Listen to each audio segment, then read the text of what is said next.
y que por su defensa de los derechos de las mujeres se ve desterrada y empieza un peregrinar por América que la lleva a Uruguay, a Paraguay, a Chile, a Cuba y a México, que es donde finalmente fallece. Y es una poeta por derecho propio, con una voz propia muy fuerte, muy potente, pero también era novelista. Ya he hablado de la novela Él, en la que está basada la película de Luis Buñuel. Esta nueva edición se la debemos a la editorial Corrección Torremozas, ¿no? Y tenemos aquí a la editora Marta Porpeta. Muchas gracias por estar aquí. Y está prologada por Fran Garcera, filólogo e investigador del CSIC, a quien tenemos aquí. Pero también tenemos a Alejandra Rojo, nieta de Mercedes Pinto. Ellos tres forman la mesa principal de esta actividad, de esta mesa redonda, y son los tres ponentes. Pero posteriormente vamos a tener una lectura de los poemas de Mercedes Pinto, de los cantos de muchos puertos a cargo de tres poetas españolas: Silvia Castro Méndez, Valeria Correa Fiz y Mercedes Ramos de Armas. Muchas gracias a las tres también por estar aquí. La lectura de los poemas formará parte de la revista digital de poesía de la Casa de América, que se llama La Estafeta del Viento y que está disponible en Internet, como todas nuestras actividades. Yo siempre pongo aquí nuestra cuña de publicidad. Ya saben que todas nuestras actividades están en la agenda en nuestra página web y que también lo tienen en redes sociales, donde somos muy activos. Les doy las gracias de nuevo a todos por venir y les cedo la palabra a los ponentes, en concreto a Marta Porpeta. Muchas gracias. Fernando, gracias. Y desde luego, lo primero, dar gracias a Casa de América por cedernos este maravilloso espacio, un lujo estar aquí y poder presentar el libro de Cantos de muchos puertos de Mercedes Pinto. Muchas gracias. Luego, muchísimas gracias a todos por venir también en este día frío y de lluvia, que doblemente tiene la alegría de que hayan llegado aquí, ¿no? Bueno, es una alegría estar con este libro tan maravilloso, y vamos a hablar de él. Van a conocer a Mercedes Pinto y bueno, ya verán cómo van a descubrir una autora muy interesante.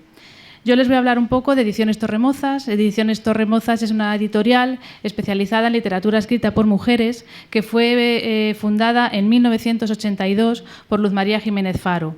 Es decir, llevamos más de 35 años editando mujeres maravillosas. Uno de los principales intereses de Torremozas ha sido siempre el rescatar voces de autoras que están olvidadas, autoras que no se las puede leer porque no están sus libros publicados, o autoras que no se las conoce, y también autoras de otros países que, siendo importantes en esos países, no llega su obra aquí. Entonces, esa labor tan importante de dar voz, de volver a traer al panorama literario actual estas mujeres que están ocultas, es uno de los principales intereses, y creo que después de 35 años hemos traído a muchas mujeres otra vez al panorama y a poder leerlas. Todas estas mujeres ocultas hay que leerlas, hay que leer su obra, hay que leer su poesía, hay que volver a tenerlas vivas entre nosotros. Ya que estamos en Casa de América, quiero hoy hablar un poco de las autoras rescatadas de Latinoamérica. Yo creo que Torremozas tiene autoras en casi todos los países latinoamericanos, y puedo mencionar algunas para que vean un poco todas estas mujeres. Quiero hablar de ellas porque hay que hablar de ellas y hay que leerlas. Entonces, bueno, voy a empezar por Juana de Ibarburu. Empiezo por ella porque, bueno, Juana de América es una grande, y también empiezo por ella porque tuvo relación y amistad con Mercedes Pinto, uruguaya, maravillosa, y nosotros publicamos ya en 1999 Las lenguas de diamante, libros que les recomiendo, desde luego. Luego también hablo de Alfonsina Storni, también porque tuvo relación con Mercedes Pinto, de la que hemos publicado 3 libros, y puedo hablar también de Delmira Agustini, maravillosa, con una sensibilidad tremenda. Fue asesinada por el marido, tristemente.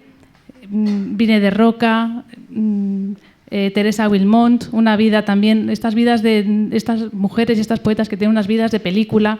El marido la depositó en un convento, Huidobro la sacó del convento, viajaron, vino a España, conoció a los literatos de la época. Por eso el libro que tenemos publicado lleva un prólogo de Valle Inclán, para que vean ustedes estas mujeres. También, bueno, Gabriela Mistral, no hace falta presentarla ya así, es premio Nobel. María Mercedes Carranza, de Colombia, una figura también muy desconocida también en España, que se suicidó. hace unos años, no muchos. También, por ejemplo, Guadalupe Amor, un escándalo de mujer mexicana, que tuvimos la suerte también de presentar aquí el libro en Casa de América hace 2 años, que fue pintada desnuda por Diego Rivera, para que vean ustedes la calidad estupenda de estas señoras. Eunice Odio, de Costa Rica, que acabamos de reeditar Los elementos terrestres. Es que hay tantas, Julia de Burgos en Puerto Rico, Dulce María Loinaz, que nosotros publicamos Últimos días de una casa, En vida de ella, y bueno, muchas. Quiero terminar con Claribel Alegría. Con Claribel, que el año pasado ganó el reino a Sofía y tristemente murió en enero. Nosotros publicamos Vía Única en 2004 y bueno, quiero recordarla porque realmente el trato con ella para editar ese libro fue exquisito, fue una delicia, era una mujer entrañable y bueno, pues ya que ha muerto este año quiero recordarla también especialmente.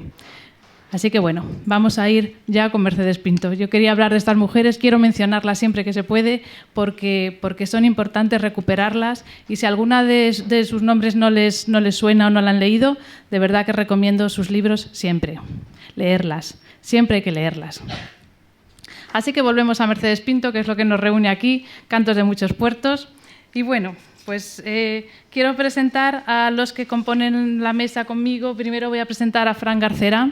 Fran Garcerá es licenciado en Filología Hispánica por la Universidad de Valencia y es investigador predoctoral del CSIC, donde está realizando su tesis doctoral sobre las poetas españolas de la Edad de Plata, desde 1900 hasta 1936. Bueno, yo quiero decir que a Fran le conocí porque vino a hacer un estudio sobre Torremozas y sobre Luz María Jiménez Faro, quien fundó la editorial, y así nos conocimos. Desde luego, enseguida nos dimos cuenta que los dos teníamos la misma pasión por estas mujeres, por sacar estas mujeres, por editarlas, por sacarlas a la luz. Así que estamos unidos por esa pasión que ya nos lleva a la perdición. Lo sé, nos lleva a la perdición. Y bendita perdición. Sí. Bueno, editamos el primer libro, la primera mujer que rescatamos fue Margarita Ferreras, una mujer que había publicado solo un libro, Pez en la Tierra, de la que se conocía muy poco, había muy pocos datos de ella, pero Fran, con ese afán investigador, estuvo moviendo cielo y tierra todos los archivos, nos fuimos a Zamora a buscarla, en fin, y hizo un libro, una introducción maravillosa, dando muchos datos que realmente no se conocían. Después vino Mercedes Pinto, una maravilla también, y bueno, él también, todas las introducciones de Fran son fantásticas.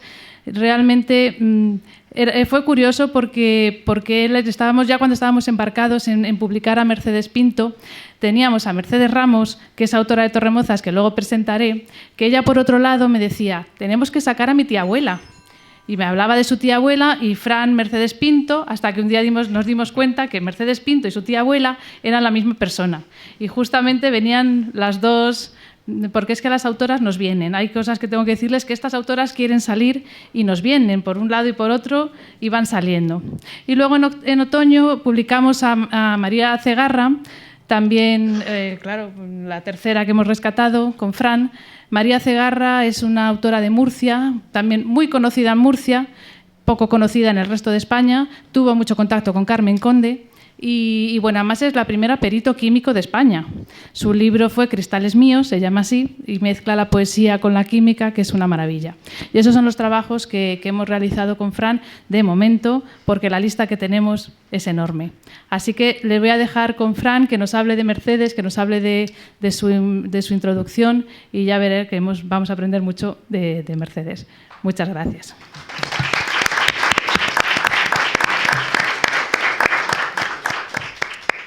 Buenas tardes.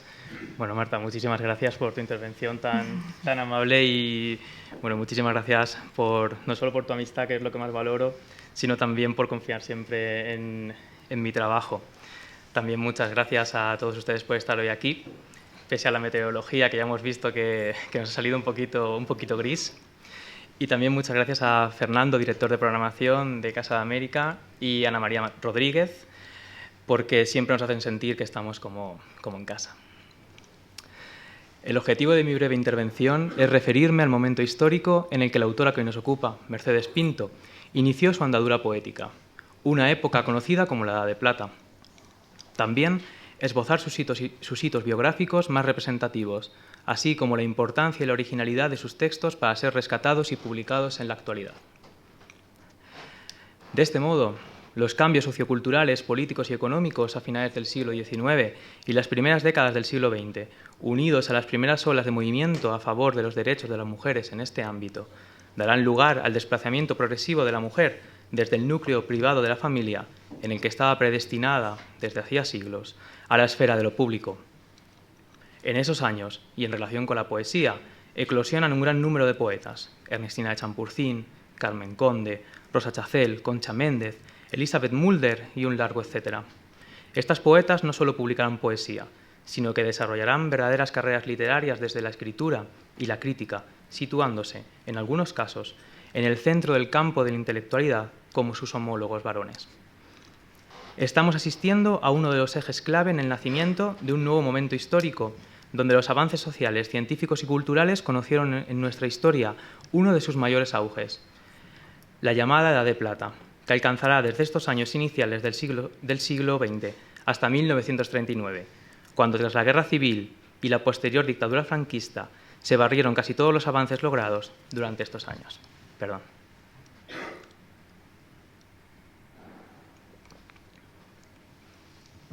Y ahora ya vamos con Mercedes Pinto. En este contexto nació Mercedes Pinto en 1883 en San Cristóbal de la Laguna. Desde muy temprana edad mostró un espíritu curioso y rebelde que cuestionaba las estrictas normas sociales de la época. La propia autora lo relató así: «Yo hacía sufrir a los míos. Mi mente excesivamente libre pensadora para las características familiares, mis preguntas continuas, mi afán de hacer cosas que los demás no hacían, mi deseo de pasar por encima de lo acostumbrado con esta sola explicación: lo que no es malo puede hacerse». Frase que ponía los nervios de punta a madre, abuelas y tías. Fin de cita. El poeta Antonio Cerolo, muy laureado en aquellos años, recitó uno de los poemas de la joven escritora dedicado a su padre en el Ateneo de la Laguna, lo que le valió el título de la poetisa canaria y la fama en su lugar natal. Tras la muerte de su primer novio formal, Mercedes Pinto conoció al que fue su primer marido, Juan de Foronda y Cubilla. Este matrimonio significó el fin de la infancia de la escritora. Tras la boda, el marido comenzó a manifestar unos celos excesivos hacia su esposa, que se vio sometida, durante los 10 años de convivencia del matrimonio, a diversos maltratos físicos y emocionales. La paranoia celotípica diagnosticada a Juan de Foronda y su comportamiento agresivo se incrementaron todavía más con el nacimiento de los 3 hijos de este matrimonio: Francisco, María de las Mercedes, conocida como Pituca, y Ana María. En 1919, acompañó a su marido a Madrid con el firme objetivo de ingresarlo en un sanatorio situado en Cienpozuelos para que recibiera tratamiento psiquiátrico. No obstante, la familia de Juan de Foronda requirió el alta del sanatorio donde se encontraba y su regreso a la isla. Aunque la escritora logró que la justicia volviera a decretar el reingreso de Juan de Foronda, éste ya había regresado a Tenerife. Comienza, de este modo, el largo itinerario de la autora y la ciudad de su primer exilio, Madrid. No obstante, este sentimiento será mitigado gracias a la presencia de Rubén Rojo, el joven abogado que la ayudaba en su proceso de separación y que se convirtió en su compañero sentimental. La autora comienza en la capital una nueva época, tanto en su vertiente íntima como pública, pues su lucha personal se funde con su visibilidad pública y su reconocimiento profesional.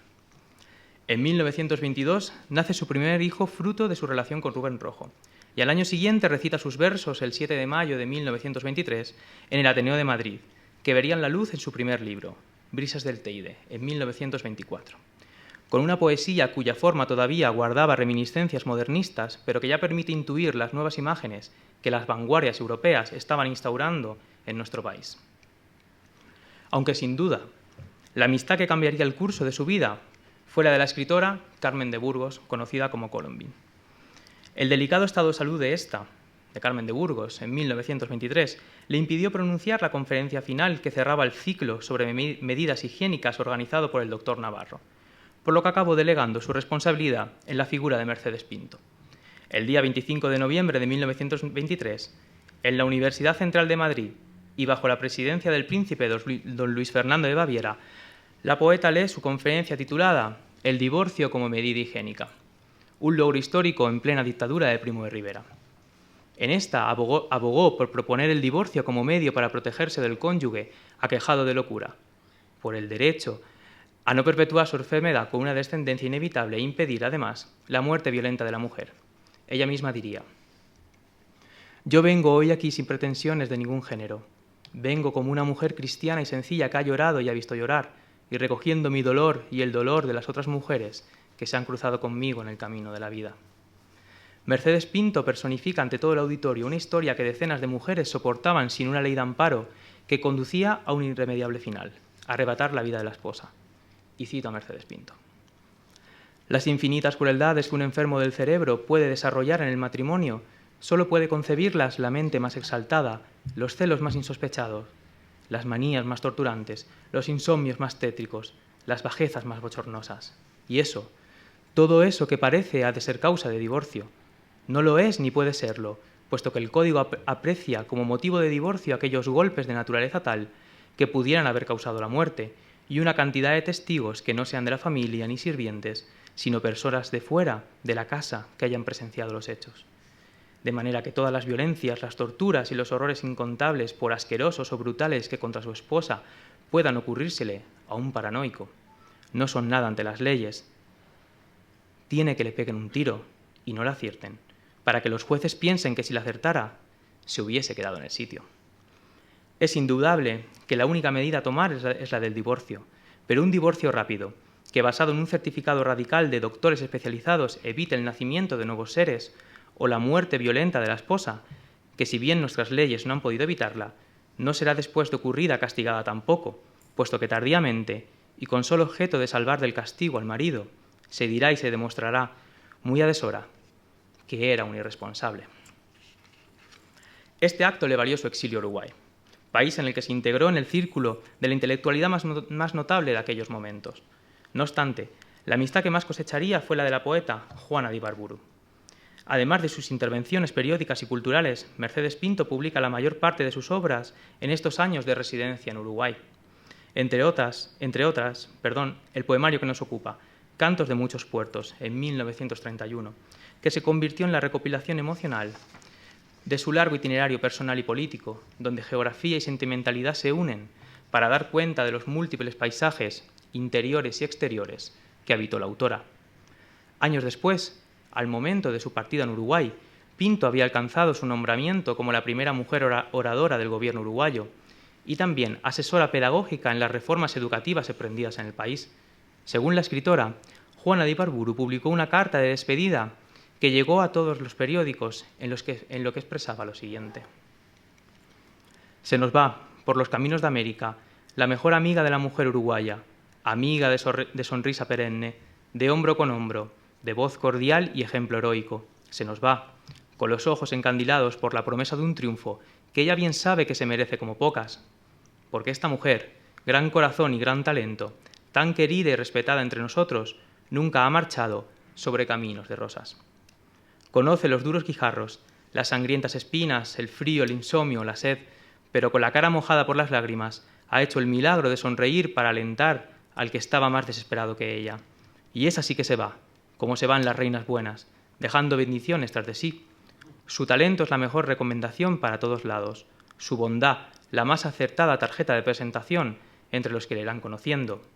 Cuando regrese, porque Mercedes es nuestra, habrá trazado en todo el continente un círculo de admiración y de amor». Tras su marcha, en Paraguay se convirtió en la primera mujer en ocupar la tribuna de la Universidad de Asunción. En Argentina, su ciclo de conferencias en la Universidad de Tucumán, debido al entusiasmo estudiantil, obligó al rector a permitir que la escritora ofreciera de nuevo sus palabras, pero esta vez al público en general. A su llegada a Chile, donde residió desde 1932 hasta 1935, Arturo Alessandri, presidente del país en aquel momento, nombró a Mercedes Pinto, delegada oficial del Departamento de Extensión Cultural, y le conminó a impartir sus conferencias por escuelas, cuarteles militares, instituciones femeninas, en el Ministerio de Trabajo, así como en teatros, ateneos y universidades. También cosechó la amistad de Pablo Neruda, que le dedicó las siguientes palabras que hoy se encuentran grabadas a modo de epitafio en su lápida: «Mercedes Pinto vive en el viento de la tempestad, con el corazón frente al aire, con la frente y las manos frente al aire, enérgicamente sola, urgentemente viva. Su corazón se arrolla y desarrolla en palabras que la rodean como rizos, erigiéndose como gorgona vocal y eléctrica, segura de aciertos e invocaciones, temible y amable en su trágica vestidura de luz y llamas. Entre 1935 y 1933, Mercedes Pinto trasladó su residencia a Cuba. Uno de los diarios de la isla, El Tiempo, anunció su llegada recogiendo la lucha a favor de los derechos de las mujeres que llevaba a sus espaldas. Y dice así: Mercedes Pinto, la mujer que en nuestra América es la legítima representante de la cultura femenina española, socióloga, periodista, conferenciante, poeta, oradora, pensadora eminente, precursora, adivinadora en pasados años de estos tiempos en que están cristalizando sus ideas, haciendo efectiva la intervención de su sexo, de la mitad del linaje humano, en los problemas de todo lo que ha sido monopolio exclusivo de la otra mitad, la masculina, responsable del desprestigio de sus sistemas, ya en innegable decadencia. Mercedes Pinto, repetimos, acaba de llegar a La Habana. Cuando comenzó su exilio, la autora siempre tuvo en mente su vuelta definitiva a España, pero la guerra civil que se desató en el país en 1936 convirtió a Cuba en un destino más largo de lo esperado. En este territorio fue muy significativa la campaña que Mercedes Pinto realizó para que Cuba permitiera el desembarco de 930 judíos que huían de la barbarie nazi. La autora lo recuerda así en uno de sus artículos periodísticos. Nosotros no nos hemos olvidado. Nos vemos todavía ante el aviso del diario El País de La Habana, anunciándome que el barco San Luis no podía desembarcar en el puerto su carga dolorosa de niños y mujeres, en su mayoría, que huían de la espantosa carnicería nazi. Y tomando el micrófono de la estación de radio, donde realizábamos nuestro diario trabajo, estuve 8 largas horas sin moverme, gritándole al gobierno, a las autoridades, al mundo entero, la injusticia, el crimen que significaba no permitir el desembarco de los refugiados de la barbarie fascista. Por este hecho, Mercedes Pinto recibió múltiples homenajes, pero además la sociedad judía le dedicaría con su nombre un bosque de más de 2.000 árboles en Israel. Pero no todo fueron satisfacciones. Tras un largo proceso tuberculoso, Rubén Rojo falleció en la misma ciudad de Cuba, por lo que Mercedes Pinto abandona la isla y se marcha con sus hijos, Rubén y Gustavo Rojo, y Pituca de Foronda, a México en 1943. La actividad que desarrolló allí continuó la misma línea que en los países que había recorrido con anterioridad. De hecho, Mercedes Pinto siguió trabajando hasta el momento de su fallecimiento en 1976, a los 93 años de edad. Su lucha fue el ejemplo para muchos otros caminos que se abrieron paso tras su paso propiamente imbatible. Su lección, a día de hoy, es indiscutible y sirve para concluir esta intervención. Y cito a Mercedes Pinto, Bajamos ahora ese telón, como el del eterno femenino, gritando con palabras parecidas y unánime ideal. Hay que cambiarlo todo, las costumbres, la indiferencia, las leyes, todo. Muchas gracias.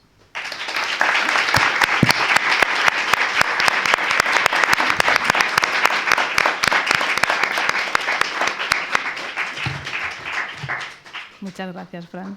A vosotros. Bueno, les quiero presentar ahora a Alejandra Rojo, que es la nieta de Mercedes Pinto, que seguramente nos contará un montón de anécdotas y un montón de cosas de primera mano. Yo quiero decirles que cuando nosotros nos planteamos editar este libro, claro, el primer paso es buscar a los herederos, a los familiares que tienen los permisos para publicar el libro. En principio lo vimos difícil porque sabíamos que habían vivido en México y entonces, bueno, pues empezamos la búsqueda y, bueno, gracias a Facebook, que a veces te trae cosas buenas, encontramos a Alejandra. Yo desde aquí quiero darle las gracias porque desde el primer momento en que nos pusimos en contacto fueron todos facilidades, fue todo mucha alegría y mucha ilusión para que saliera este libro.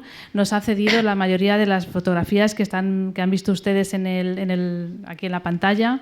Nos dio todas las facilidades, toda la ilusión, y yo, Alejandra, quiero darte las gracias desde aquí porque gracias a esas actitudes se pueden sacar muchas veces este tipo de libros y seguir trabajando por las autoras.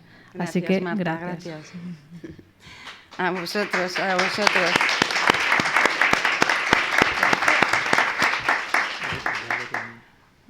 Bueno, voy a empezar como empezaba Meme sus conferencias, que era amigos. Y amigos seguro, primero porque están aquí familiares y seguro que apasionados de la poesía. Por lo cual, ¿quién no es amigo de alguien que ama la poesía, no? Muy difícil. Entonces, de repente, un torbellino de ideas cuando supe que tenía que hablar y dije, ¿cómo qué? Es una barbaridad. O sea, ¿cómo cabe en 1 hora, ni 2 horas, ni 3 horas, ¿no? Todo lo que se puede contar de ella, muy difícil. Intenté ordenarme, cosa que me complica mucho, yo no tengo una mente muy ordenada, y de repente me llegó esta hoja escrita por Memé, en la que agradece una nueva edición en otro momento de este libro, pero que es muy, muy actual, por lo cual prefiero leeros su agradecimiento en sus palabras y ojalá me inspiren el resto que os voy a decir, porque de momento aquí tengo su mensaje, ¿vale? Entonces, aquí dice, ¿por qué sale ahora este libro de versos? Están escritos y publicados durante una apasionada juventud en diversos lugares de la tierra. Una mano amiga la ha tomado llamándola a la imprenta para un nuevo bautizo espiritual y allí saldrán, como otra vez, recién nacidos. A mí me emociona este resurgir porque pone en comunicación con esta patria mía que me conoce poco y a la que he amado siempre en la distancia y en el tiempo. Muchas gracias por vuestra confianza y que salga el libro con serenidad y confianza. Entonces, qué bien, ¿no? Sí. Esto que hemos encontrado aquí. Esta mañana mi hijo también, filólogo y poeta, le he preguntado, o sea, ante el análisis de la poesía de Memé, ¿qué me dirías, no? Entonces me dice, se analiza la intención, la parte pragmática, contexto público, receptor, intención social, textual, forma, sintaxis, oraciones, palabras, semánticas, significados, recursos de estilo. No sé si le he entendido todo lo que me explicó, pero lo cierto es que me dijo que era perfecto. O sea, que en su estilo romántico y clásico, sus versos, su rima, su ritmo y la intención de ideas era perfecta. Pero a mí lo que me parece perfecto de ella es la emoción que transmite. La emoción que transmite en todo lo que ha hecho durante toda su vida. Es realmente asombroso. Y cuando intento recorrer su historia, porque claro, para mí era mi abuela, o sea, una abuela increíble que yo pensaba que era normal, que existiera. Luego me di cuenta que con el tiempo no era nada normal. Nada, ni lo que hacía, ni lo que decía. Y estaba, como decía Marañón, había nacido demasiado pronto en un mundo demasiado joven. Y seguramente es muy cierto esto, porque ahora con Internet y con toda la comunicación que hay en el mundo, o sea, su voz no se podía callar, era imposible. Era clara, era limpia, era potente, era divertida y decía exactamente todas esas cosas que ahora, con las que ahora luchamos, contra los que tenemos problemas, ¿no? El respeto a la juventud, la educación pública, el respeto a los derechos, a no ser humillados, porque no solamente es que tengamos refugiados, ¿no? Y darles de comer, sino que son personas terriblemente humilladas y que tienen que volver a tener su dignidad. Bueno, es tanto lo que dice que cada día que descubro una frase digo, no me puedo creer, ¿pero qué es esto? Y cuando ya mi torbellino llega a la exaltación máxima, me llega este libro, casualmente, con comentarios suyos de escritores, de periódicos y de revistas cuando parte hacia, bueno, antes e incluso después cuando parte a Uruguay, ¿no? También decía Cristóbal de Castro sobre ella, que decía, Mercedes Pinto no escribe, susurra. Y al final, como nos decía otro poeta maravilloso, la poesía eres tú. La poesía es el mundo mágico, el que nos rodea, el que tenemos que captar para sobrevivir, el que da belleza, el que da estética, al que tenemos que agradecer todos los días que podamos reírnos y seguir estando vivos, ¿no? Este poemario resume momentos muy importantes de su vida, muy importantes y muy puntuales, ¿no?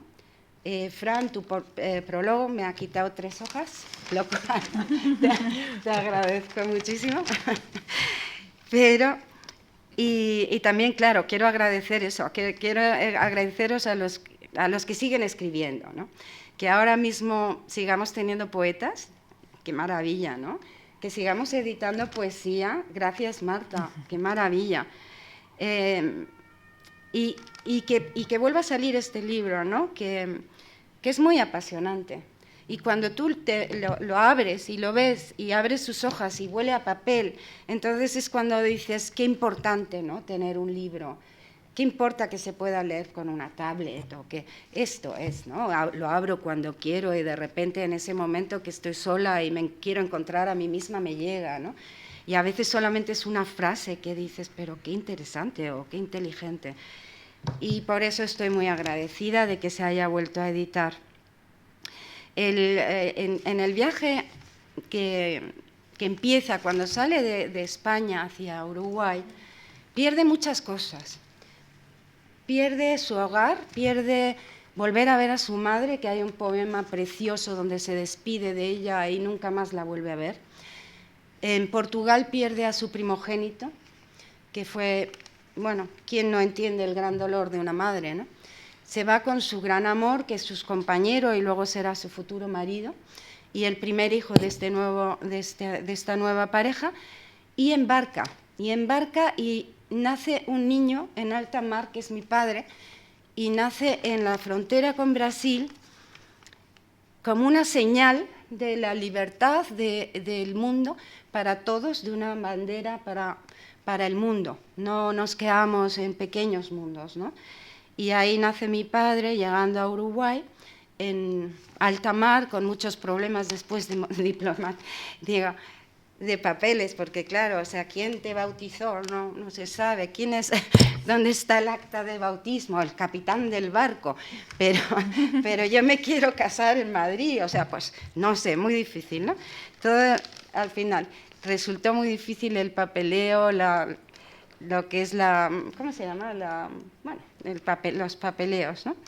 Y entonces nace mi padre en el barco con toda la esperanza de llegar a un lugar donde por fin podías hablar, donde tu lucha podía ser de muchos, donde lo que tú habías tenido de privilegios, de nacer en una casa culta, de tener unos encantos personales, de tener una inteligencia brillante, podía servir a los demás.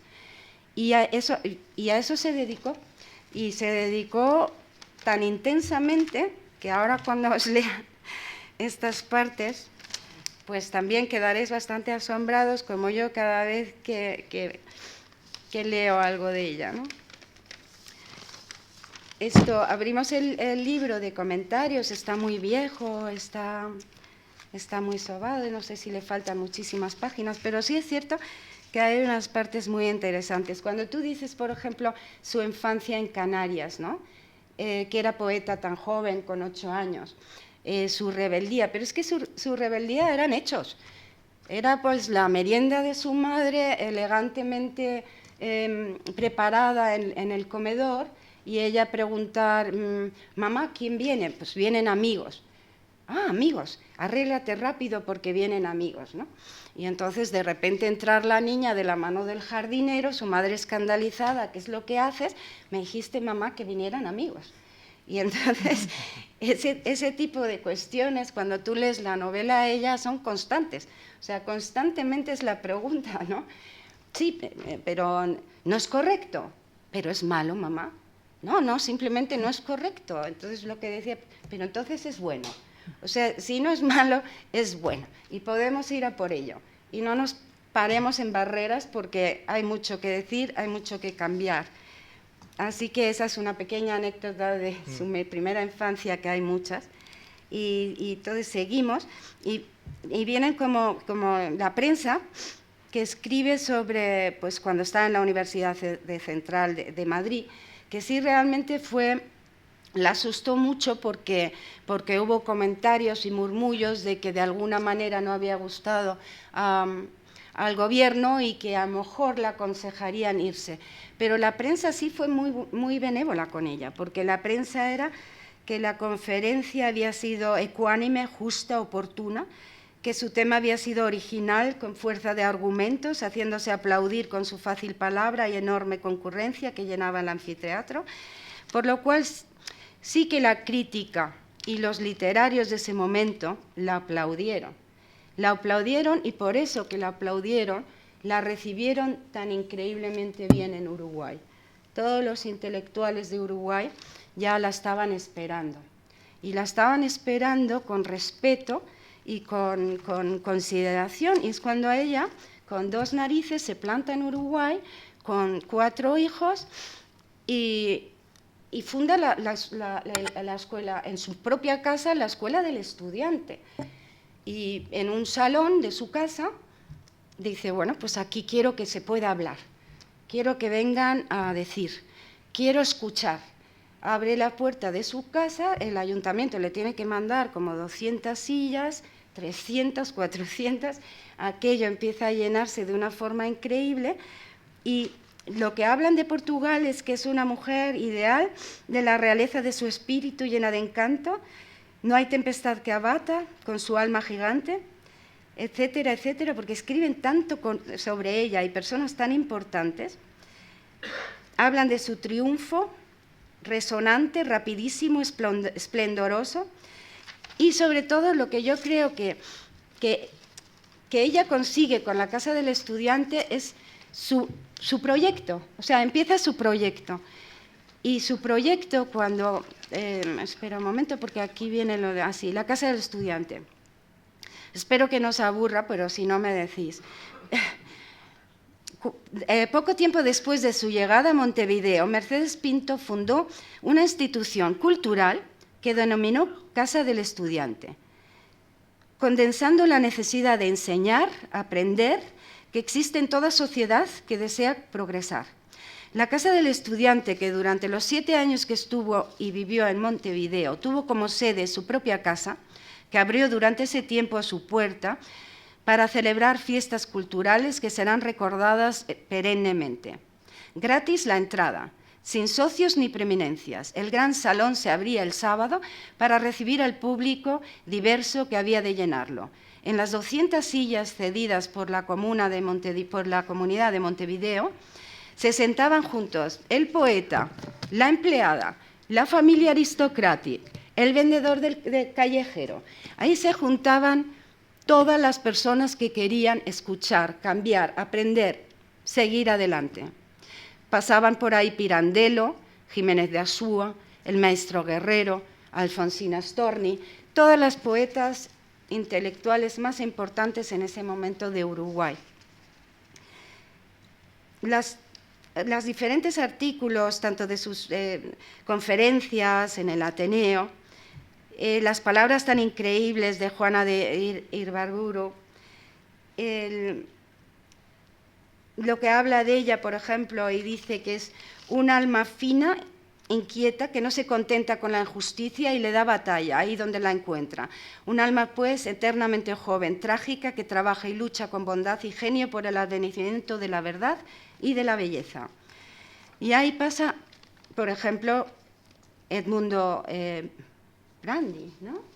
Sí, que era un intelectual de allí, escritora eximia, periodista brillante, poetisa inspirada, autora teatral aplaudida, conferencista excepcional. ¿Qué disciplina de la inteligencia no habrá tocado esta mujer con alto número de éxitos, donde el triunfo no haya estado a su lado para coronarla a la frente por el lauro de los grandes? Y cuando seguimos, y entonces empieza su viaje, desde Uruguay, por Chile, porque aquí de repente hay palabras que dice Juana Ibarburu, pero no quiero repetirlas porque tú ya lo has dicho y son muy importantes, pero no los vamos a repetir. Pero también la carta que le escribió Gregorio Marañón sobre su libro Él, ¿no? Ilustre amiga, cuando leí su hermosa novela a él, le escribí felicitándola. Ahora, releído su interesante libro, le reitero mi enhorabuena con todo afecto y devoción.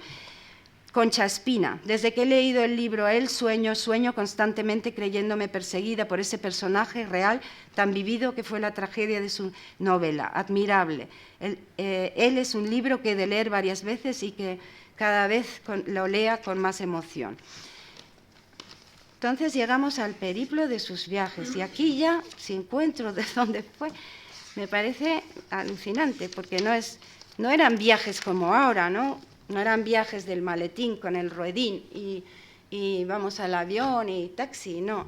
Eran viajes con baúles, eran viajes con 4 hijos, eran viajes con el preceptor, viajes con la ex monja que cuidaba a los niños, con su marido que trataba de poner orden, un joven abogado que había salido de su país dejándolo todo, dejando su futuro como abogado, su herencia, y que la seguía a todas partes, y entonces empieza a viajar por toda Latinoamérica, dando conferencias en la Asunción, en Paraguay, en Chaco, en Argentina, en Tucumán. Yo decía, ¿pero qué hacía en Tucumán, por Dios? Total, en todas partes es poetisa, novelista, conferencista, socióloga, periodista, es amada, es respetada, la primera mujer que habla en la Universidad de Chile. Bueno, su trayectoria es extensísima y tremenda. La paz. Y cuando ya llego al capítulo de los programas de conferencias que tiene en un pueblo de Chile, ya me quedo muerta. Digo, ¿pero qué es esto? Entonces, en una semana, tiene las siguientes conferencias. Ministerio de Trabajo, 2 conferencias. Universidad de Chile, 3 conferencias. Asociación Cristiana de Jóvenes, 3 conferencias. Bando de Piedad, 1. Rotary Club, almuerzo, charla. Asunción Dávila Baeza, 4. Sociedad Igualdad de Trabajo, 1. Pero claro, en el Rotary Club les dio caña seguro. Les dio caña seguro, porque ahí estaba, con la cultura de la población Chacabuco, con el sindicato de Puerto Alto, 2, las escuelas técnicas, 4, otras escuelas, 12, internado, Barros de Arana, 2, Círculo Español, Centro Español, Bando Femenina, Partido Cívico Femenino, Cooperativa Femenina, Asociación de Educación Física, Unión de Mujeres de Chile, pero todo esto en una semana. Pero es que además de todas estas conferencias, que todas por supuesto eran tan diferentes, que de una conferencia le seguían a la otra y le seguían a la otra la misma gente, yo decía, pero qué capacidad. Y a todo esto, madre ejemplar, con 4 hijos, exquisitamente educados, cultísimos, 5 idiomas, y aquí no la conocemos. ¿Qué es esto?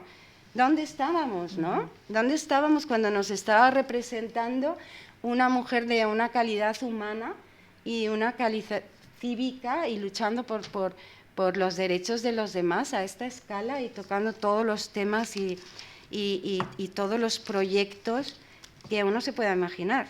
Entonces, bueno, ya me callo y voy un poco más a lo personal, porque realmente esto serían años, o sea, años. Años bueno, Alicia Llarena, por cierto, se hizo todo el viaje y tiene una documentación bárbara y es un libro hecho con un cariño y una certeza tremendo que se llama Yo soy la novela. Si en algún momento tenéis interés, ahí está plasmado muchísimo, conferencias suyas, sus viajes, su trayectoria. O, por ejemplo, como me contaba mi padre, ¿no? Que también fundó una compañía de teatro. Y la compañía de teatro viajaba con baúles, viajaba, ya te digo, con el mono de mi tío Rubén, mi padre preceptor, monja. Por cierto, también un negrito que se llamaba Blanco, que era botones de un hotel y que de repente, como en plan americano, tiró su gorra y dijo, yo me voy con esta pandi, que me lo voy a pasar muchísimo mejor. Y se unió al periplo. Y se hundió, me contaba papá que se había hundido el barco. Mi abuelo ya había ido como para organizar la llegada de ellos. Y se hunde el barco con todos los baúles, todos los trajes. Les rescatan, llegan a un pueblecito de Tucutú o Pocatá, porque no sé dónde podría estar en ese momento, y solo se le ocurre decir, ¿quién es el alcalde de este pueblo? Fulanito de tal, quiero verle. Y entonces se va a verle y le dice, ¿puedo hacer una actuación? ¿Puedo hacer un recital? ¿Puedo hacer una obra de teatro? Sí, doña Mercedes, ya habían llegado noticias de quién era ella, ¿cómo no? Sí, sí, pero lo quiero hacer hoy. Y entonces disfraza a todo el mundo, monta su obra de teatro, hace su recital, cobra la entrada y se paga el billete, la pensión y se va otra vez rumbo a donde le estaban esperando para el siguiente periplo, ¿no?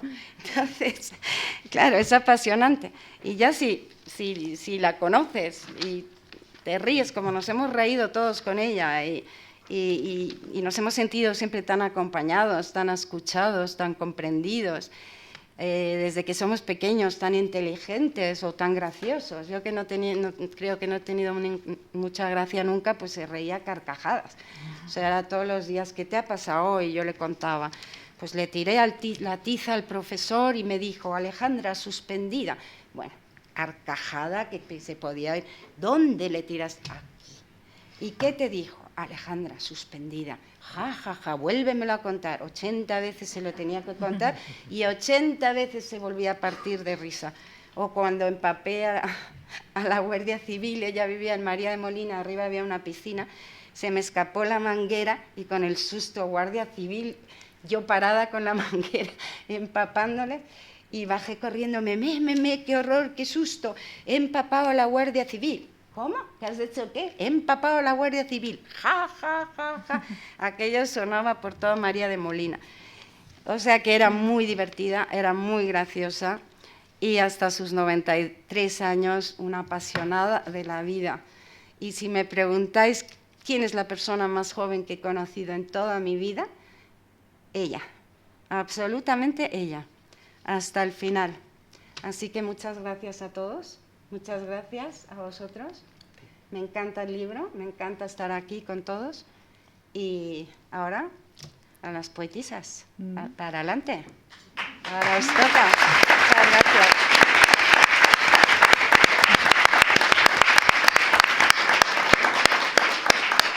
Bueno, muchas gracias Alejandra por este testimonio tan estupendo. Yo quiero decir, porque no lo he dicho antes, pero sí quiero tener un recuerdo para tu padre especial. Nosotros la primera entrevista que tuvimos con Alejandra, tuvimos la suerte que su padre estaba en Madrid, que él vivía en México, y fue una experiencia maravillosa, de verdad, un hombre de 90 años, un galán de cine, porque él había sido actor, pero es que lo era físicamente, era un galán de cine maravilloso de 90 años, estuvo toda la tarde contándonos anécdotas de su madre y fue una tarde muy entrañable. Meses después falleció, tristemente, pero quiero decirte que esta tarde va a quedar en nuestra memoria, esa tarde contigo y con tu padre. Muchas gracias, Gustavo Adolfo Krefeld Sarandí. Krefeld como el barco alemán, porque el capitán del barco dijo que por favor, que se llamara como el barco. Sarandí, Sarandí como el héroe nacional uruguayo, que al llegar, usted señora tiene que llamar a su hijo Sarandí. Bueno, pues un lío toda la vida, claro, una vez era Gustavo Sarandí, otra vez era Krefeld Adolfo, un lío, pero así era Memé. Maravillosa, caótica, fantástica y comunicadora 100%. Gracias. Y queda en el aire esa pregunta de por qué estas mujeres tan interesantes, tan estupendas, con esa vida, con esa obra, quedan ahí en el olvido y pues no se las conoce. Marta, es una pregunta... por comunicación, es que estaban lejos. Es que ahora mismo no hay distancias con Internet. Antes una carta llegaba, o sea, tardaba meses y meses. Y realmente no existía la comunicación entre los países como gracias a Dios tenemos ahora. Entonces, obviamente, se iban y adiós, ¿no? Ya, y poco a poco, ¿no? O sea, de repente te llaman de San Francisco que le hacen un homenaje en la Universidad de Stanford, o de repente te llega una cantante que quiere poner música, que por cierto me encantaría que la vierais porque puso música a cada uno de esos versos y es maravilloso. A toda nuestra familia que está aquí, que es tan prima como yo y tan sobrina como yo, y nos encantó la música que le puse y cada X tiempo viene una sorpresa y ahí está, y ahí está ella, por lo cual pues se agradece. Claro que sí, y que sigan haciendo cosas de Mercedes. Pero además yo creo que hay otro factor importante a la hora de pensar, de discernir de por qué estas poetas están están olvidadas, ¿no? Pero aunque gracias a iniciativas como Torremozas a día de hoy estén volviendo a nosotros, y es sencillamente, si ya eran discriminadas por ser mujeres y escritoras, es decir, mujer en el mundo público, eso era una doble discriminación. Entonces, lo que no interesa no existe, y lo que no existe, mejor sitio que en el olvido ninguno. Menos mal que gracias a Torremozas, a otras iniciativas, a Casa de América, a los herederos que nos dejan husmear en los archivos y en sus memorias, pues hoy podemos estar aquí. Así que yo creo que lean ya a Mercedes Pinto, ¿no? Claro que sí, vamos a escucharla. Ahora ya Muchas gracias. vamos a...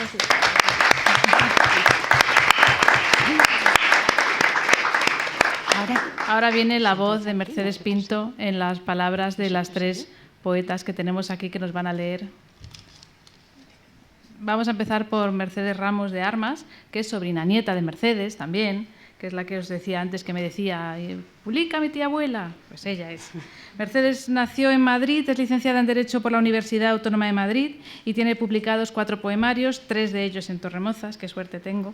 Algo que decir, Versos desaprendidos, Entropía y Solation. Y como es sobrina nieta, tiene también cosas que contarnos de la familia. Nos va a leer unos poemas de Mercedes. Muy bien, sobrinito.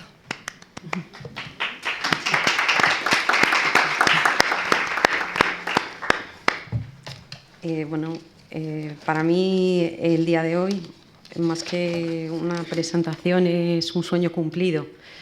Siempre había oído hablar a mi abuelo de la poetisa canaria. La poetisa canaria que estaba en México y que tenía 2 hijos guapísimos que eran actores. Para mí me parecía todo como alucinante, ¿no? Luego crecí e investigué, leí sobre ella y ya me atrapó, porque yo también desde pequeñita escribía.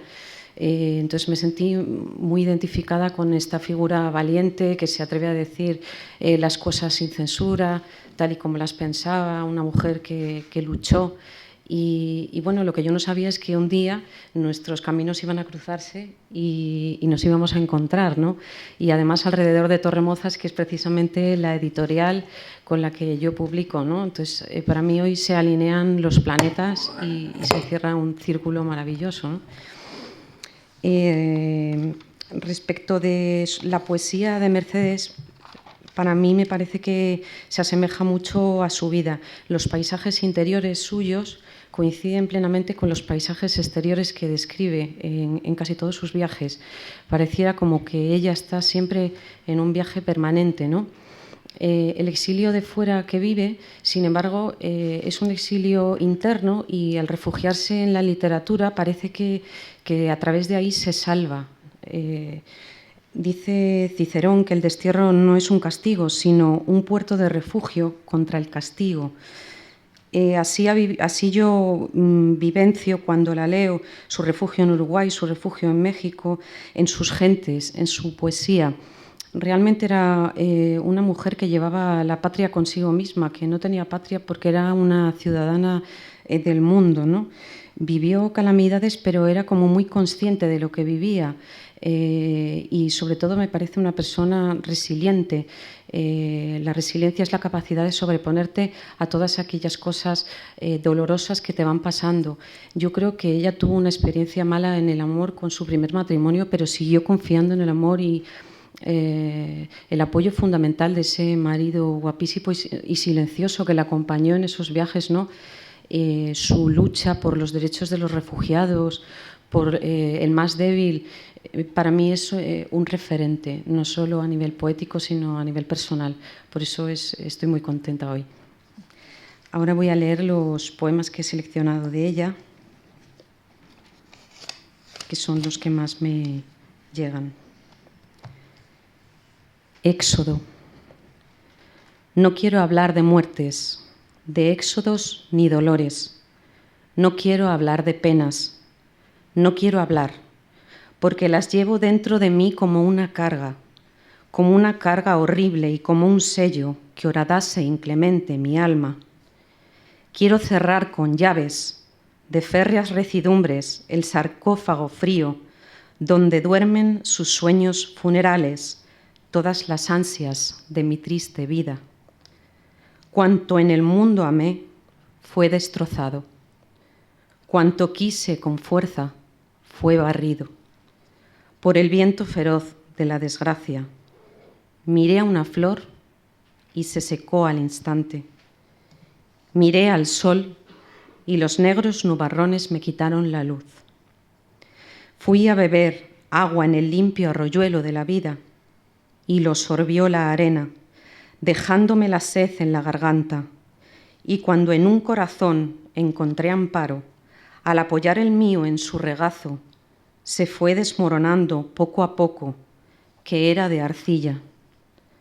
Por eso quiero descargar el alma de tantas penas y cantar y reír con las mejillas hundidas en las rosas de la huerta, que absorben todas las lágrimas, que emanen de mis ojos como un rocío.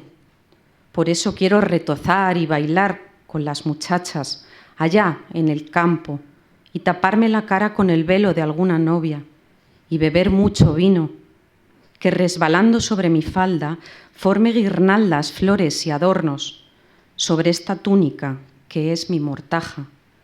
Música, cantos, vino y guitarras, voces alegres, risas y baile. Y cuando venga la negra idea de algún recuerdo, pueda, borracha, con las dos manos estrangularla.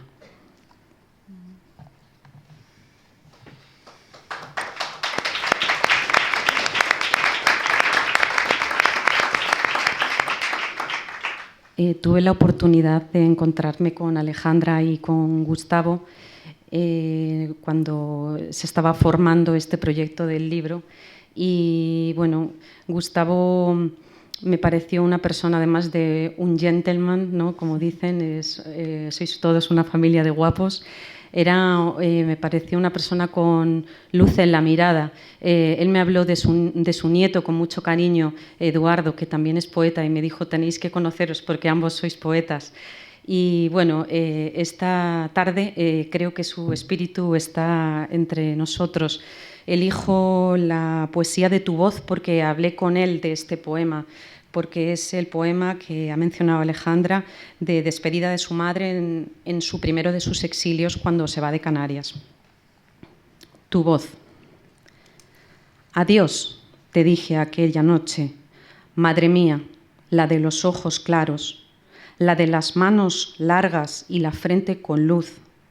Entre el humo del puerto vi el rodar de tus lágrimas y tus brazos en cruz. Y en el chillar ardiente de las grúas negras y el guiñar de los faros en la noche caliente de las islas, quedó prendida tu voz y quedó también tu pañuelo blanco que rasgaba las sombras, diciéndome adiós. Después, el mar inacabable, en su eterno rodar, costas, adiós, montañas y otra vez el mar. De noche, en las jarcias del barco, prendida tu voz, y en la estela espumosa tu pañuelo blanco, diciéndome adiós. En la tierra alimañas y vientos, hambre, miseria y más. También hombres tristes de corazón, que sufren por falta de un alma que sepa cantar de la paz la bendita canción. Y yo, en el continuo torbellino, en lucha sin fin, arrancando las piedras duras para poder sembrar mi jardín, cuando de noche duermo en los rosales que me costó tantos dolores sembrar, tiendo hacia las islas mi oído y toda mi carne se pone a escuchar. Oh sí, madre mía, a través de este río de plata que se hunde en el mar, en los caracoles azules prendidas, aún suena tu voz. Y dilato sobre las sombras mis pupilas para ver cómo el lienzo blanco de tu pañuelo rompe las tinieblas que cubren el cielo, diciéndome adiós.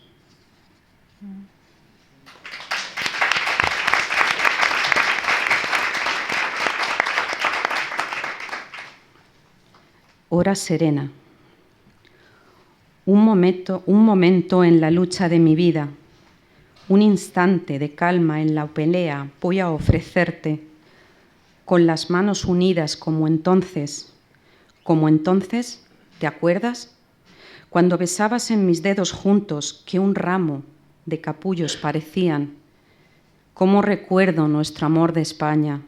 Llegabas por las tardes. Versos, versos y amor, y sol, y fuego. Después, horas de lucha que llegaban, fantasmas de pasión, ojos endurecidos horadando el misterio. ¿Te acuerdas? Di, ¿te acuerdas de las horas? Y cómo las rompía con mi charla para darte minutos de alegría, el reloj pavoroso de mi vida.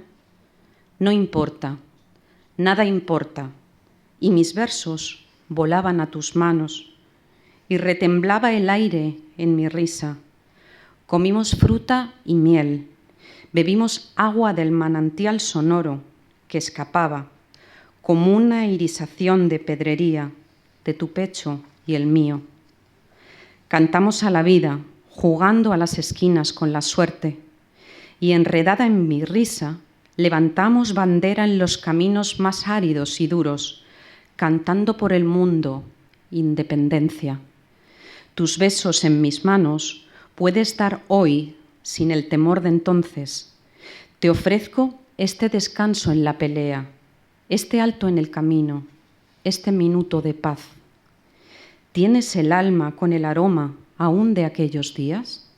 Pues ven, yo estoy igual. Tengo versos y frutas, agua y miel, y todavía tengo más. Un arca rebosando recuerdos y alegrías, dolores y tragedias. Siéntate aquí, voy a contarte cuentos que ya no sé si son. Muchas gracias.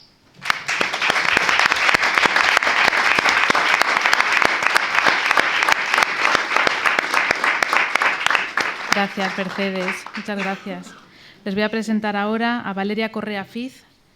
Nació y creció en Argentina, aunque lleva ya más de 10 años rodado por el mundo. Ha vivido en Miami, en Milán y ahora en Madrid. Es autora del libro de relatos La condición animal, de Páginas de espuma, y de los poemarios El álbum oscuro, que fue finalista del Premio de Poesía Manuel del Cabral, y El invierno a deshoras, Premio Internacional de Poesía Claudio Rodríguez. Valeria, con voz a Mercedes también. Bueno, buenas tardes. Yo elegí, gracias Marta por invitarme, a pesar de que no conozco a nadie vinculado a Mercedes y me siento un poco extranjera. Nunca en es tarde. punto, ¿verdad? Yo elegí algunos poemas y contarles brevemente por qué los elegí, ¿no? Porque de alguna manera yo siempre digo que un buen libro, y un buen libro de poesía especialmente, es como el mar, ¿no? Tiene una vastedad, una amplitud, y de alguna manera yo elijo una singladura, un camino, ¿no? Y a mí en particular de este libro de Mercedes me interesó mucho, aquí se ha hablado mucho de la defensa de los derechos, de cierta rebeldía, ¿no? A mí me gusta muchísimo que ella, como mujer, en las 3 primeras décadas del siglo XX, haya hecho una cierta poesía intimista que tiene que ver con los sentimientos, con el cuerpo, con la sensualidad, con el erotismo, que son todas cuestiones que aún hoy son difíciles de aceptar para la sociedad, especialmente si vienen de una mujer. Entonces, yo quiero leer esta parte, este viaje, este camino, esta singladura de la poesía de Mercedes Pinto, porque me parece que de una manera quizá mucho menos evidente y mucho más encubierta constituye una enorme defensa de lo que significa ser mujer y libre todavía hoy en el mundo. Fue una mirada incierta. Fue una mirada incierta que prendióse de la primera sombra de la tarde y en el coche quedó como un destello en las cortinas verdes. Fueron tus ojos lo que yo buscaba sobre la tierra en años de ansiedades, y al encontrarme en aquel viaje frívolo con el reflejo de un mirar soñado, doblé en el alma todos mis orgullos, bajé la mano a todas las piedades y esperé la caricia de tus ojos con los míos sumisos y cerrados.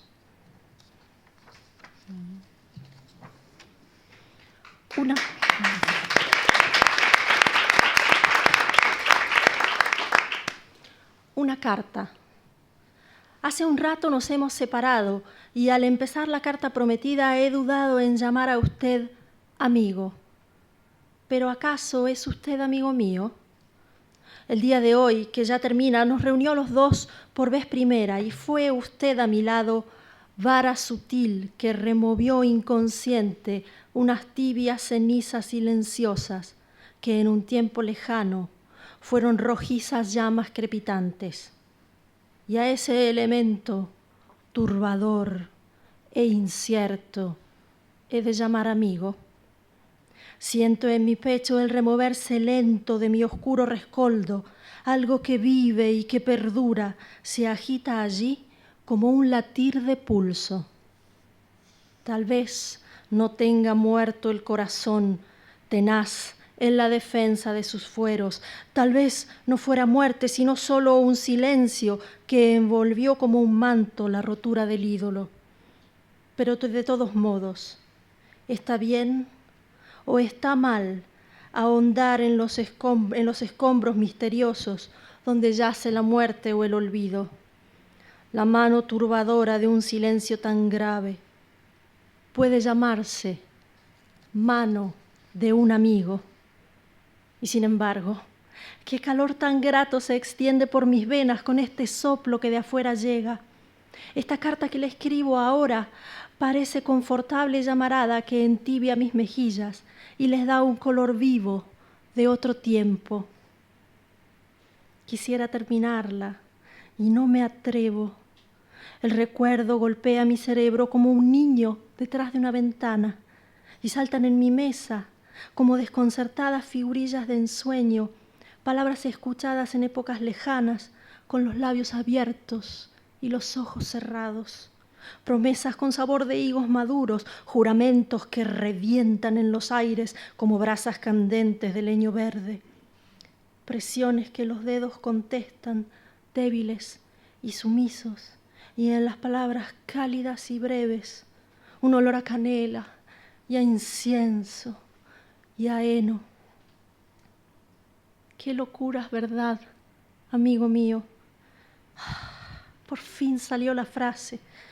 Amigo, sea, abanico sutil de pluma suave que agitaste el polvillo de mi vida, mano nerviosa que apartaste arena en busca del remanso de agua fina, boca que tuviste el aliento necesario para soplar sobre la piedra y el milagro súbito te dio en la frente.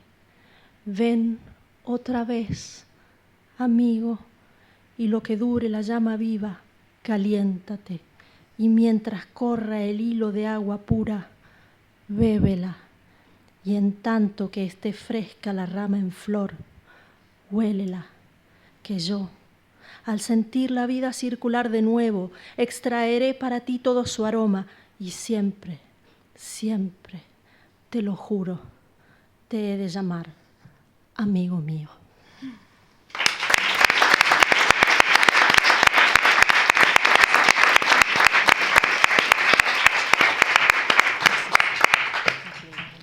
El retrato. Ayer, en un cofrecillo, entre cartas olvidadas de varias letras diversas y flores y ramas secas de quién sabe qué jardines, me encontré con el retrato de un hombre que parecía mirarme intensa y profundamente, con afán de penetrar en mi alma, como en tiempo ya pasado pudo tal vez penetrar. ¿Dónde fue que me miró el hombre aquel? ¿Dónde me dio el primer beso? ¿En qué huerto? ¿En qué salón? Y el último, ¿dónde fue? Con el retrato en la mano pensaba que nos quisimos, que nos besamos también, pero su nombre, ¿y dónde fue? Después fui a dejar el retrato amarillento dentro del cofre, pero miróme tan triste el ignoto retratado desde el fondo del cartón que le di un beso en los labios, fuerte y hondo y ardiente y largo, porque si fuimos amantes, recordase nuestro amor, y si no lo fuimos nunca, porque supiese aquel triste a qué sabían los besos de una mujer como yo.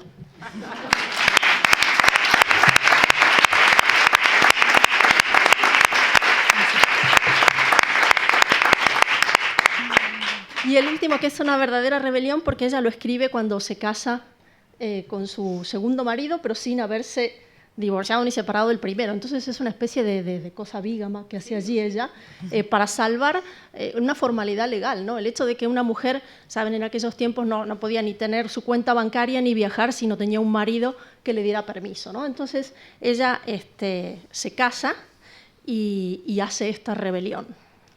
Rebelión. Ven y dame tu mano, que en la mía será como de bronce, y así fundidas romperemos el mundo, si en el mundo vallas levantan manos enemigas.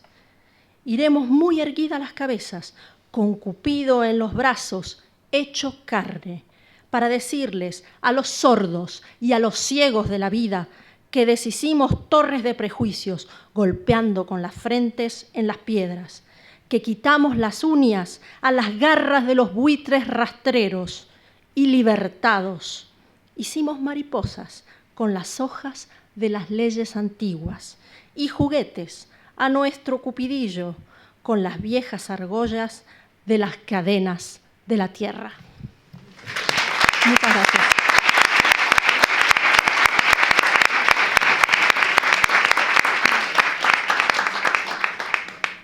Bueno, pues a la tercera poeta voy a presentar a Silvia Castro Méndez, que nació en San José de Costa Rica, vive en España desde el año 2003, estudió música y filosofía en Costa Rica y realizó una maestría en Historia y Filosofía de la Ciencia y un diplomado de posgrado de Estudios Culturales en la Universidad de Pittsburgh. ¡Qué barbaridad, Silvia! Ha sido profesora universitaria, investigadora, asesora política, consultora y aparte de sus publicaciones académicas tiene también los libros de poesía Las huestes del deseo y Vértice del milagro, premiados por la editorial de la Universidad de Costa Rica, Agua en el 2010, que es el que publicó en Torremozas, Señales en tiempo discreto y Mestres de extranjería. Silvia, pon voz tú también a Mercedes.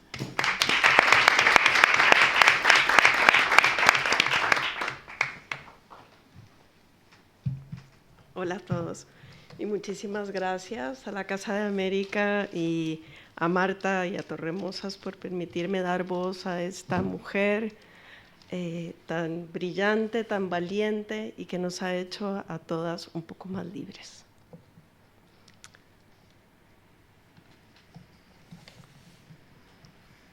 La patria. Salí ayer de mi patria y ni un temblor estremeció mis párpados, y el alma permaneció tranquila y sosegada, esperando serena un horizonte con menos sombras.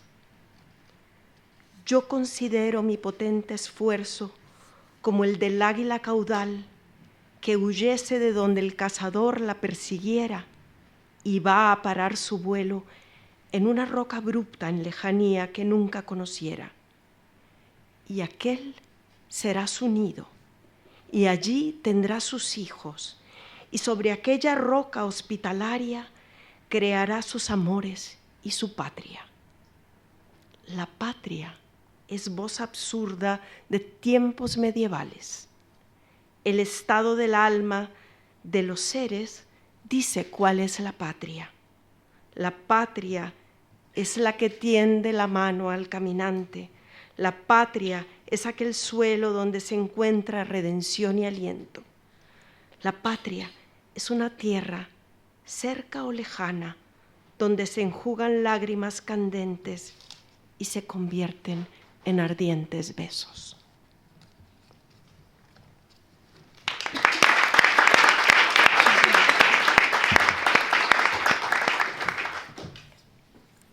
Ese poema me gustó mucho porque, claro, una mujer que tuvo tantas patrias, ¿no? Y supo reflejarla también.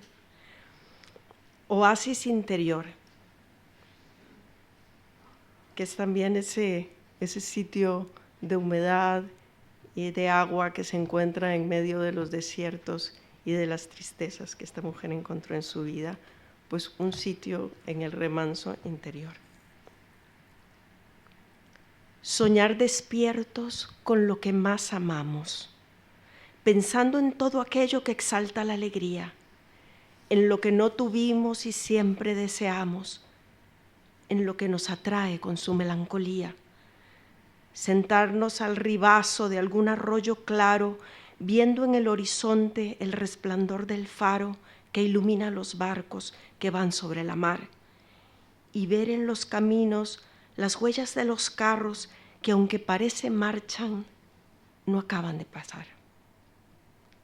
Carros lentos que van para distintas rutas, llenos de frutas rojas y de ramas en flor, mensaje de los campos a la ciudad sombría, saludo en la distancia, cantiga de color.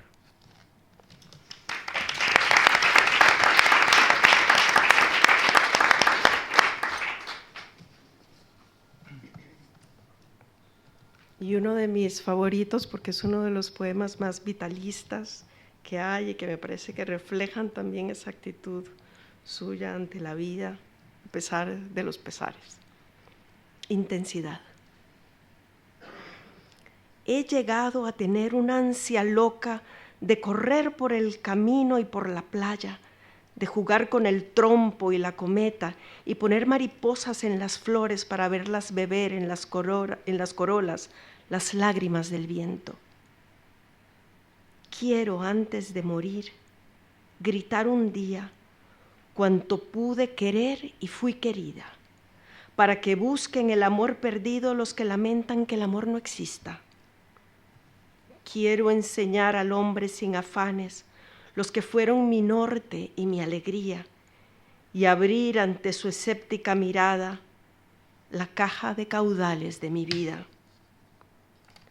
Extender a su vista, deslumbrándolo, aquel regio mantón de flecos de oro que la vida tejió sobre mi cuerpo con heridas de hierros afilados y caricias de sedas, y en él bordadas rosas de pasión, y en él violetas del recuerdo.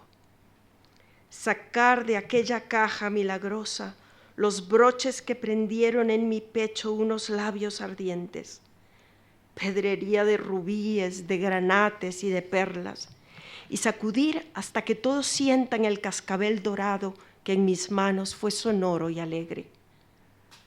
Mostrarle mi tesoro a los incrédulos que no saben de aplauso ni de gloria, para que escuchen el batir de palmas con que mi pensamiento fue engarzado y toquen con sus manos el llanto que 100 ojos derramaron por la emoción de mi palabra. Mirad, oh gentes de vivir fastuoso, de palacios de piedras y carrozas cerradas a los vientos, mirad este joyel de mis recuerdos, amor, lágrimas, cantos, sufrimiento, una potente vida en movimiento. Yo quiero derramar el contenido de este joyel sobre los campos frescos y dejar que se enreden en los árboles los flecos de mis llantos y mis risas, que rueden por la hierba de los prados besos y lágrimas, y el latir de mi pulso y de mis sienes en esfuerzo vital, saltando en los remansos como cuentas de vidrio, derramarlo, ofrecerlo y seguir siempre dando forma de alas a las piedras.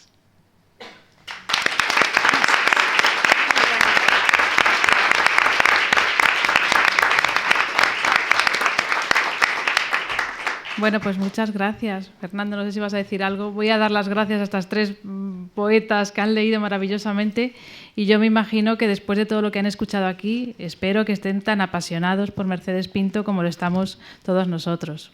Así que muchas gracias por estar aquí escuchando.